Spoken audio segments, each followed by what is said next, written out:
Apparemment, l'effectif est complet.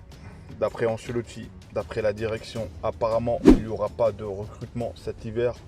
Apparemment, tout va bien.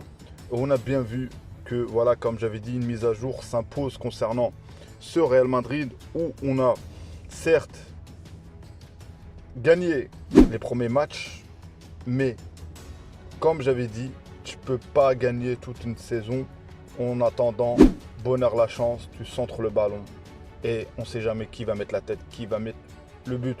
Je ne suis pas pour que Ancelotti parte. Pour qui? Pour Raoul. Raoul qui a refusé, qui fait semblant de ne pas vouloir partir de la Castilla pour potentiellement, regardez bien, il compte sur un échec éventuel, entre guillemets aujourd'hui c'est Ancelotti, pour pouvoir prendre sa place. Nous prouver quoi? Parce que Zizou l'a réussi, que forcément Raoul peut réussir.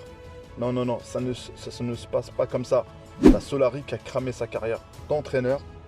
Donc le Real Madrid d'aujourd'hui, on a bien vu que le football, il y a des choses simples. Ça veut dire pour nous, contre l'Atlético, qu'on le veuille ou non, le but qui est venu de Kroos, c'est d'une action individuelle. C'est pas d'une attaque placée ou c'est pas d'une deux, j'en sais, pour déstabiliser. C'était simple. Tu joues contre une équipe, 5 défenseurs, tu mets 5 milieux, il manquait plus que tu enlèves Rodrigo et tu mets Tchouaméni, et c'est une équipe de milieu de terrain. Donc plein de questions. Et aujourd'hui, certes, il y a la faute d'Ancelotti sur ce match-là, sur les choix qu'il a fait, ça c'est sûr. Il y a aussi la faute, le manque d'effectifs. La personne voulait Davis, voulait Harry Kane, mais cette stratégie, on comptait sur Kylian. Finalement, on va voir ce que ça va donner cette année.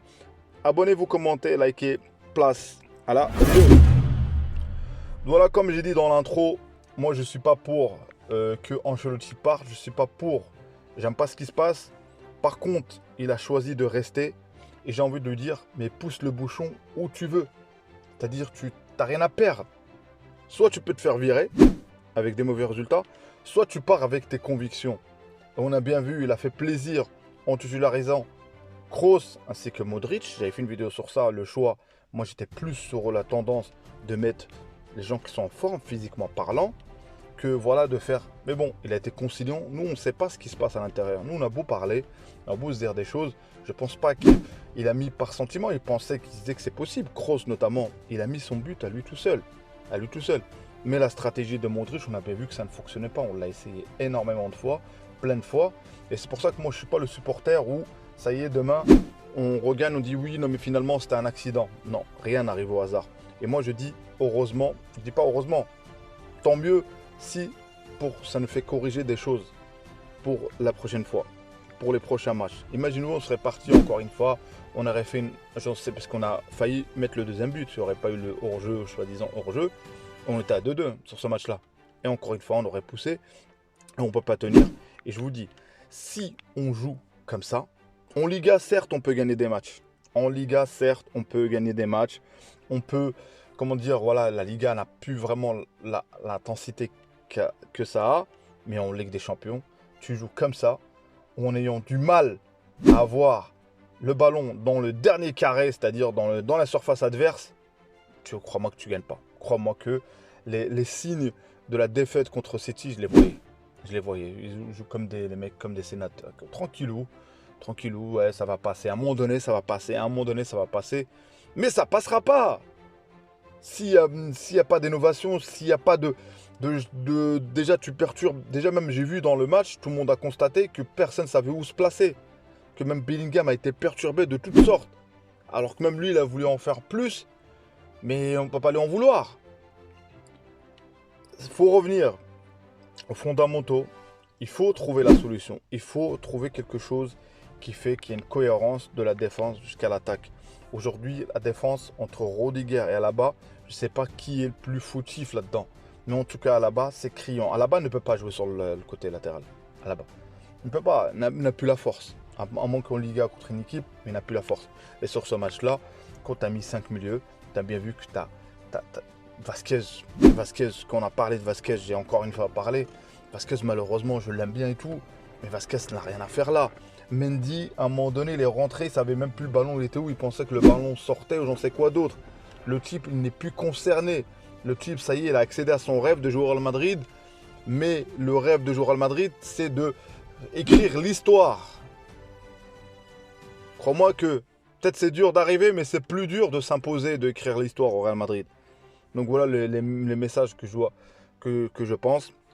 Point A, Tchouaméni en place, le laisser, lui faire confiance, ne pas le perturber comme l'année dernière, à un moment donné de le mettre sur le banc et tout. Tchouaméni, j'ai toujours dit, ça a été l'équilibre. Le reste, Valverde, tout ça, il y a une priorité. Il y a certains matchs, comme j'ai dit, tu fais rentrer soit Kroos, soit Modric, l'un comme l'autre, je ne sais pas quand, mais quand il y a une nécessité quelque part, ou même des fois pour ça, on n'arrive pas parce qu'on a bien vu que le rapport, une fois qu'ils sont rentrés, surtout Kroos dans un match où on a réussi à gagner à la fin, on a bien vu qu'il a plus apporté que sur 90 minutes. Donc voilà, stabiliser Tchouaméni. Camavinga, faut pas lui tomber dessus. On sait très bien de quoi il est capable l'année dernière, ce qu'il a fait. Donc c'est-à-dire à un moment donné, et Valverde le placer en place. Moi, Valverde doit être titulaire. Valverde ne doit pas faire une tournante. Valverde doit être titulaire. On a besoin de Valverde. Ainsi que Tchouaméni et Joselu. Tu n'as pas que Joselu. Tu laisses Joselu. Et Rodrigo, qu'est-ce que je dis, moi, Rodrigo, au bout d'un moment, il va bien falloir faire un électrochoc de mettre Brahim Diaz dès le début. Moi je suis pour ça, de mettre Brahim Diaz dès le début. C'est pas pour le mettre sur le banc, mais voilà, pour le titiller, lui dire il y a quelqu'un, quand il rentre, et il bouge. Il arrive à créer des occasions, notamment contre l'Atlético. Il a réussi à lui tout seul à frapper. Donc voilà, c'est revenir aux bases, aux fondamentaux, et de mettre Nacho. Moi j'avais dit, moi à la place de Vasquez, j'aurais mis Nacho. Moi sincèrement, je la voyais la chose comme ça. Si vous regardez la vidéo, si vous écoutez jusqu'à la fin, ma compo c'était mettre Nacho, pas Vasquez. Donc voilà les amis, c'était tout pour moi pour cette petite vidéo. Je ferai une autre. Et merci à tous ceux qui s'abonnent, merci à tous ceux qui réagissent à mes vidéos. Merci à tous ceux qui... Il faut être supporter. Et c'est vrai qu'on est énervé sur le coup. C'est vrai qu'on a... J'ai dit erreur 404. Oui, il s'est trompé Ancelotti. Mais si c'est pour mettre Raoul, autant de garder Ancelotti et d'essayer de trouver la solution. Donc voilà, on verra bien. Dites-moi vous votre avis. Abonnez-vous, commentez, likez. À une prochaine vidéo. Ciao, ciao les amis.